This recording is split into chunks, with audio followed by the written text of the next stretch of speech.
Estimados pais ou responsáveis, hoje falo a vocês sobre o poder da escolarização e a importância da participação efetiva dos pais na escola.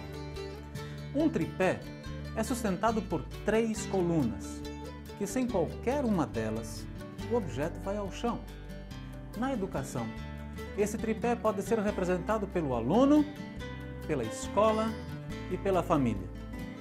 Um estudante bem alimentado, motivado, querendo aprender, é a primeira das condições para uma boa escolarização. Por outro lado, a escola também tem a sua responsabilidade nesse processo. A escola deve ter um espaço, um projeto pedagógico claro, transparente e amplamente conhecido pela comunidade. Deve ter boa infraestrutura, prática desportiva, laboratórios, bibliotecas, etc. Ter professores engajados, bem preparados.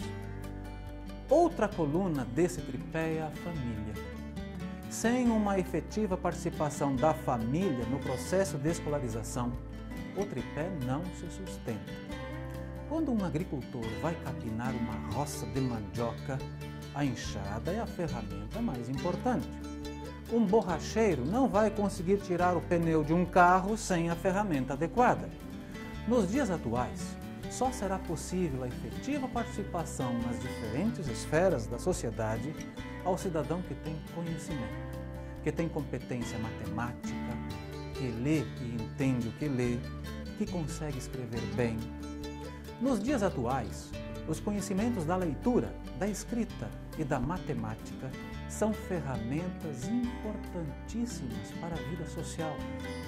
E é na escola o principal lugar desse aprendizado.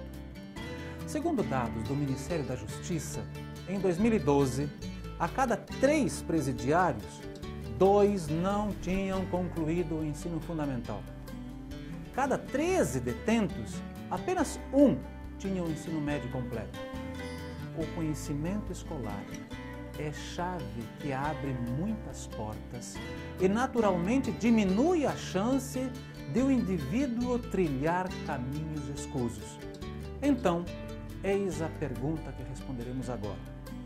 Como os pais ou responsáveis podem participar na formação escolar de seus filhos? Pois bem, primeiro, sempre participar de reuniões de pais, entrega de boletins e outras reuniões. A escola definitivamente não é um depósito. Os pais têm que participar. Segundo, os seus filhos não podem faltar à escola. Em condições normais, só pode faltar à escola se a criança estiver com febre. Nesse caso, levar ao médico. Terceiro, sempre que possível, conversar com os profissionais da escola sobre o aproveitamento do filho.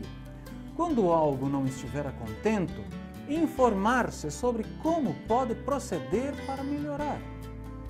Quarto, olhar diariamente os cadernos, elogiar o capricho, a organização, a criatividade, sugerir melhorias. Quinto, diariamente ajudar o filho nos deveres, mas sem fazer o dever pela criança. Sexto, zelar pela disciplina do filho na escola. Se ele conversa o tempo todo, não ouve o professor e atrapalha os colegas.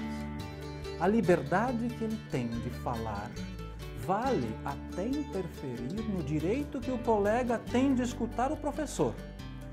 Disciplina é educação e educação é responsabilidade primeira da família. A criança tem o direito de aprender a conhecer o limite em suas relações. Se a família, nessa questão da disciplina, por alguma razão fracassa, a escola dificilmente dará conta. E essa criança terá muitas desilusões em seu convívio social. Às vezes, simplesmente porque amamos o nosso filho, é que temos que dizer não. Sobre isso, Paulo Freire recomendava que lutássemos contra o desregramento da vida. Nessa mesma perspectiva, Isamitiba escreveu o livro Quem Ama, Educa. Este dizia ainda que educar é diferente de criar. Sétimo, Em casa, a criança deve ter espaço e tempo diário para a complementação de seus estudos escolares, para fazer o tema, fazer as suas leituras. Em relação ao espaço, deve ser preferencialmente sem competição de outros estímulos, sem que tenha a televisão ligada, por exemplo. Em relação ao tempo, é importante que seja diariamente e no mesmo momento do dia, depois da janta, por exemplo.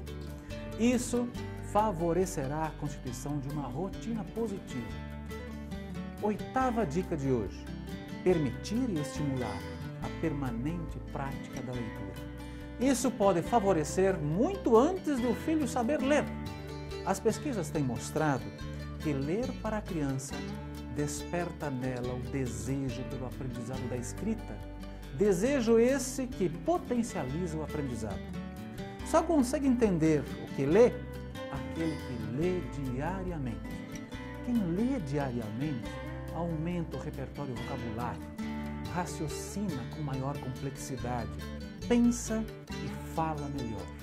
Quem lê bastante, escreve bem. Quem lê bastante, normalmente pensa mais sobre o mundo e naturalmente tem maiores e melhores condições para intervir e melhorar o mundo em que vive.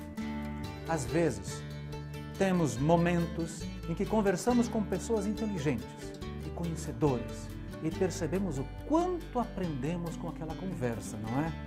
Pois bem, a prática da leitura é uma conversa permanente com pessoas inteligentes. No que diz respeito à leitura, os pais ou responsáveis podem ajudar. Costumo dizer que a criança que lê 15 minutos todos os dias terá facilitado a sua vida na escola. Então, garanta que seu filho tenha condição de leitura em casa. Converse seus filhos sobre o livro lido.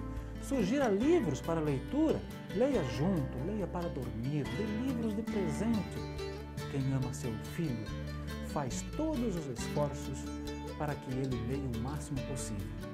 Se somos resultado de nossas escolhas, um indivíduo bem instruído, com conhecimento, tem mais chance de fazer escolhas certas na vida. Como 9º tópico, quero dizer que o sono é importante. Durante o sono, há a consolidação de memórias de longo prazo. Ainda é para o descanso das células nervosas. Um estudante que dorme pouco aprende com mais dificuldade. O período recomendado pela American Sleep Association é de aproximadamente 10 horas de sono diárias para uma criança de 8 anos. Outro aspecto aliado ao sono é a rotina. O sono ocorre sempre no mesmo horário, assim como as refeições, os momentos de fazer o tema e a leitura. Enfim, o conhecimento é uma ferramenta poderosa. O conhecimento muda o mundo. O primeiro sentido de ignorância é a ausência de conhecimento. A ignorância, ou seja, a falta de conhecimento, está na origem de muitas atrocidades históricas. O preconceito, de maneira geral, é praticado por pessoas ignorantes. Estou dizendo que o conhecimento é importante ferramenta para a vida e a escola tem importante colaboração para isso. Ainda que para a escola ser bem-sucedida, os pais devem fazer a sua parte. Recapitulando: primeiro, participando das reuniões da escola. Segundo, não permitindo faltas. Terceiro, conversando com os professores. Quarto, olhando os cadernos. Quinto, colaborando nos deveres. Sexto, zelando pela disciplina. Sétimo, garantindo tempo e espaço para estudo em casa. Oitavo, estimulando a prática da leitura. Nono, respeitando o período do sono. Décimo, tendo rotina. Se cada um fizer a sua parte, o aluno, a escola e família, certamente teremos uma educação de qualidade. Um grande abraço.